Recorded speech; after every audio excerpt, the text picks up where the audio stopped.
Let me make it clear there will be no government shutdowns and no default on the national debt. Forcing the Department of Homeland Security to shut down endangers the American people. Republicans must stop holding our Homeland Security hostage to their anti-immigrant grandstanding. Senate Majority Leader Mitch McConnell promising the day after the November election Republicans would not let funding for the government run out.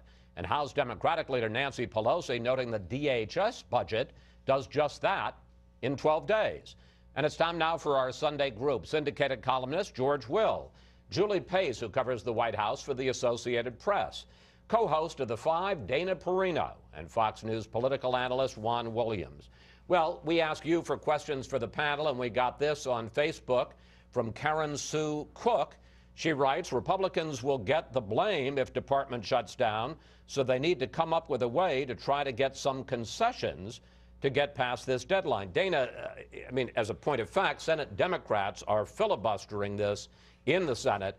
But is Karen Sue right? In the end, if DHS funding runs out, will Republicans get the blame? It sounds like Karen Sue Cook should come to Capitol Hill because she is exactly right.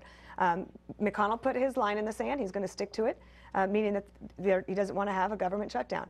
Now, as Speaker Boehner just told you, they have problems because there are members of their caucus that very much think that shutting down DHS is what has to happen in order to push back the president on the executive order about immigration. This is not going to end with the Republicans looking like heroes. They will get blamed by the White House, by the media, by Democrats. They will blame each other. And so I think she's right. They need to have a strategy. They can't start amending the bill until they get to start, until there's a bill passed. So the Democrats do have some blame here, but when the stories are written, that will be a technicality. Julie, speaking of the technicality, how do they feel at the White House? Do they see this as a repeat of the government shutdown in October of 2013? And as in that case, rightly or wrongly, do they feel that Republicans will take most of the political heat? Yeah, I mean, looking at the situation on the Hill right now, they feel like if Republicans are unable to pass something by the end of this month, they're going to be the ones that get stuck with the blame. There is some real concern about DHS shutting down. Thousands of workers would go without pay for a period of time. You know, at the same time, though, what the White House doesn't want to see, and what Republicans also don't want to see, is just a short-term extension, because all this would do was kick this fight into maybe April or May, and we'd be dealing with this again. But they feel confident that if Republicans want to either take that step or let DHS shut down, that the GOP would get the blame. Actually, I was reading this week that there are some people who believe that Republicans in the House couldn't pass a short-term clean bill, that there are not enough Republicans to go along with that anymore. Absolutely. I mean, we saw this pattern over the last couple of years where we'd get up to a deadline and then there would always be a short-term bill. But I think that the makeup of the House maybe makes that more difficult this time around. Jay Johnson, the Secretary of Homeland Security, this week sounded the alarm. Here he is. We need to fund this agency. We need to get back to the business of providing Homeland Security, border security, cybersecurity, aviation security, and fund our department as soon as possible.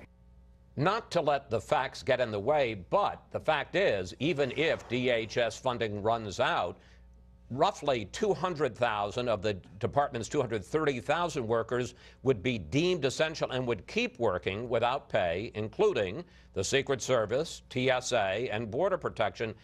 Having said all that, George, it still wouldn't look good if DHS runs out of money, would it? Well, that's right. First of all, because when the Republicans took control of the Senate, their fundamental promise was adult supervision, that under Harry Reid, the Senate had been essentially removed from the constitutional process. People just didn't vote on things. Now this comes along. The question is, who will be blamed? Will the Republicans be A, yes, they're always blamed, but B, in this case, they deserve to be blamed in this sense. The president understands the separation of powers. He just doesn't like it and rejects it. The Republicans don't seem to understand it. The House keeps sending to the Senate a bill it knows cannot be passed by the Senate. Now, when Mr. Boehner said to you the House has to do its work, that's not its work, to send these futile gestures that make the Republican base feel good. Now they say, well, we can't explain to the Republican base how the system works. Well, they better learn how to explain that. That's called leadership. One, you don't even have to bash Republicans today. George Will is doing it for you. Well, I'm not trying to bash anybody, but I will say, I mean, clearly they're playing politics here, and they have to respond to the base. I did an interview with Raul Labrador, a Tea Party Republican from Idaho, and he said, look, People sent me here to fight Obamacare and fight the president on his immigration reform, and that's what I have to do. And so they're doing this to go back home and say, we had a good fight. We stood up there and we bashed the president and we shut down the government. And that plays on base Republican politics. But it is simply pandering, in my opinion, to anger. And it's not about governing. It's not about actually showing Republicans as capable of getting this government on track, achieving something. And I think, you know, the big divide in Washington continues to be between Tea Party Republicans and establishment Republicans. And John Boehner says he's got a tough job to Chris Wallace. Yeah, he's got a tough job. But at some point, he's got to say, this is who I am, this is what I stand for, and Republicans know how to make government work. I cannot let this week pass without getting you guys to comment on the video that Barack Obama, and here it is, did for BuzzFeed to get millennials to sign up for Obamacare. Here is a clip. The deadline for signing up for health insurance is February 15th. February 15th. It's a different world. I got to ask you, Julie, you know, I know that the effort is, this is BuzzFeed, it got millions of hits. You go where the voters are and you want to get young people to sign up, you go where place they would. One, the question of dignity. Two, the question of timing. This was done on the day that the death of Kayla Mueller, the American hostage, the death, her killing by ISIS was confirmed. Any second thoughts in the White House about this? Definitely no second thoughts among the White House officials that I've talked to. They say that they get millions of hits for these videos. They get groups like us to talk about them, gets tons of attention for the healthcare law. We've seen the president do this before. You know, I know that officials at the White House will roll their eyes at me and kind of dismiss me as old media, traditional, but I do think that there is a line that you risk crossing, and I think that this video and others that the president has done kind of goes right up to that line. Dana, I've been waiting to ask you this question. You, of course, were the press secretary for Bush 43. What would have happened if you had come into the White House and said, Mr. President, I got this idea for you? Well, one, I'm smart enough not to go in and say, hey, we're going to do this silly video with a selfie stick. And he'd say, I'm going to use Brian Williams' selfie stick. I mean, it was all the pop culture stuff gets combined in your head. The thing about these funny videos are, it's like your wife has a new cookbook out. She uses spice. Thank you. She uses spice delicately. She uses spice, and they use these videos as like the main dish. Everything is humor, and then the other stuff is sort of extra things that they have to do, like coming up with a strategy to fight ISIS.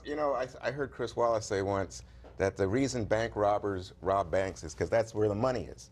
And in this case, I didn't say that. That's what Willie Sutton said, but he had more experience. Yeah. But the fact is, guess what? This is where the eyeballs are in America today, especially among millennials. But doesn't there have to be a line? There's no, what line? The line is that you go where the viewers are and you appeal to the American people. And it's not anything that I think you would view as different than Laugh-In with Nixon or Clinton on Arsenio.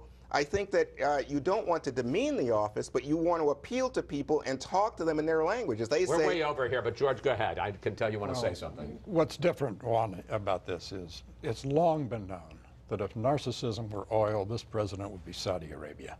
And therefore, the picture of the president taking pictures of himself reinforces a not flattering narrative. But that's self-mockery. Oh, is it? No, well, there's a lot of mockery going on as well. All right, panel, we have to take a break here. We'll see you a little later.